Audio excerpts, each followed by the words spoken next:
wabarakatuh. Salam sejahtera bagi kita semua. Semoga kita senantiasa berada pada perlindungan Allah Subhanahu wa Ta'ala.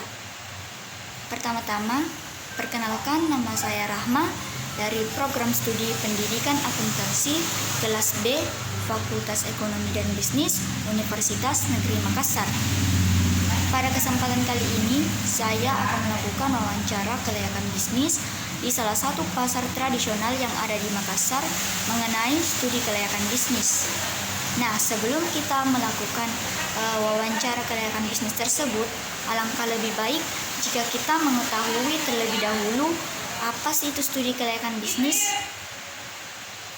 Nah, studi kelayakan bisnis sendiri adalah suatu kegiatan untuk menentukan kelayakan suatu usaha atau proyek bisnis dengan penekanan pada identifikasi potensi masalahnya.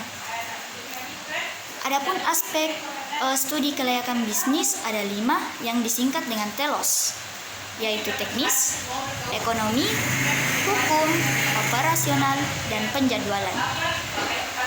Nah, yang pertama, aspek teknis atau juga dikenal dengan sebagai aspek produksi. Hal-hal yang perlu diperhatikan dalam aspek ini adalah masalah penentuan lokasi, luas produksi, tata letak atau layout, dan masih banyak lagi yang mengenai produksi. Aspek yang kedua ialah aspek ekonomi. Hal-hal yang perlu diperhatikan dalam aspek ini adalah pengaruh apa yang akan terjadi dengan adanya kegiatan bisnis atau usaha tersebut, pendapatannya, serta apakah pendapatan itu bisa memenuhi kebutuhan dari pelaku bisnis tersebut. Aspek yang ketiga ialah aspek hukum. Hal-hal yang perlu diperhatikan dalam aspek ini adalah mengenai dokumen-dokumen atau surat izin usaha tersebut dan lain-lain yang berkaitan dengan aspek hukum lainnya. Aspek yang keempat ialah aspek operasional. Aspek operasional sendiri adalah untuk mengetahui seberapa siap atau kesiapan bisnis atau usaha yang akan dijalankan tersebut. Aspek yang terakhir ialah aspek penjadwalan. Hal-hal yang perlu diperhatikan dalam hal ini adalah waktu atau jadwal bisnis yang dilakukan. Misalnya kegiatan bisnisnya dilakukan mulai pukul berapa hingga pukul berapa. Setelah kita mengetahui tentang apa sih itu studi kelayakan bisnis dan aspek-aspeknya, kita juga harus mengetahui apa itu pasar. Nah, pasar adalah suatu tempat umum yang mempertemukan antara penjual dan pembeli yang melakukan transaksi jual beli guna memenuhi kebutuhan pokoknya. Fungsi pasar.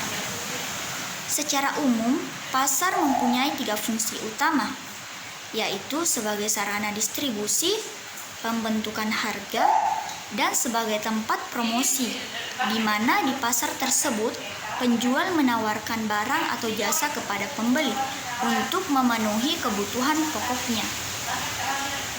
Nah, teman-teman, setelah tadi kita mengetahui tentang studi kelayakan bisnis, aspek studi kelayakan bisnis, pengertian pasar dan fungsi pasar, langsung saja kita akan menuju ke salah satu pasar tradisional yang ada di Kota Makassar ini, yaitu Pasar Tamalate, untuk secara langsung berinteraksi dan mewawancarai para pedagang di sana mengenai studi kelayakan bisnis.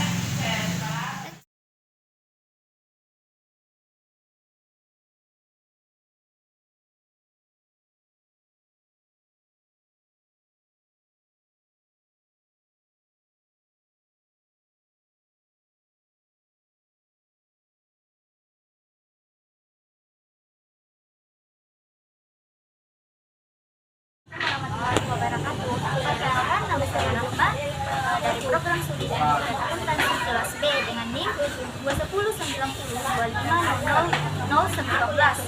Pada kesempatan kali ini, saya sedang berada di salah satu pasar tradisional di Makassar ini, yaitu Pasar Tamalate. Nah, pada kesempatan kali ini, saya akan mewawancarai seorang pedagang yang menjual mengenai studi kelayakan bisnis saya. Oke, langsung saja kita masuk ke pasar ini.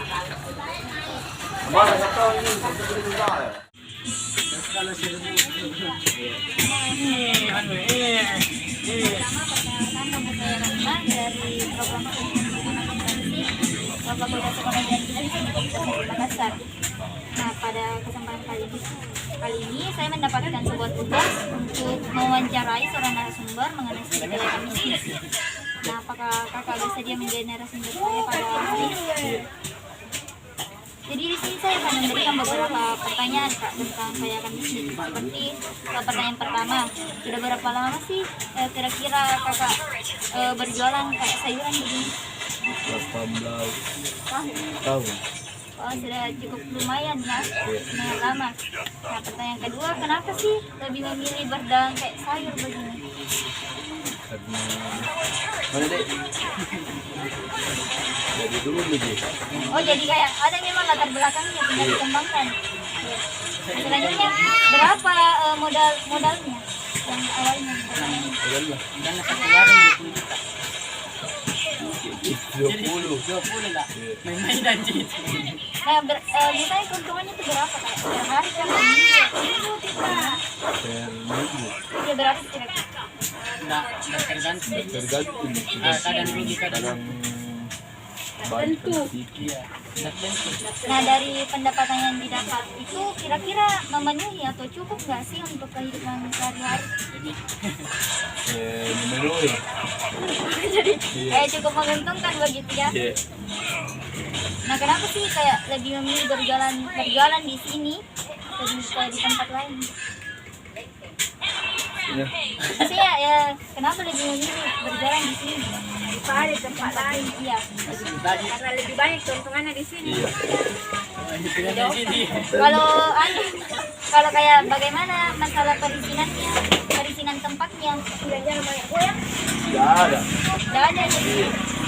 Ada kayak surat izin dari RT.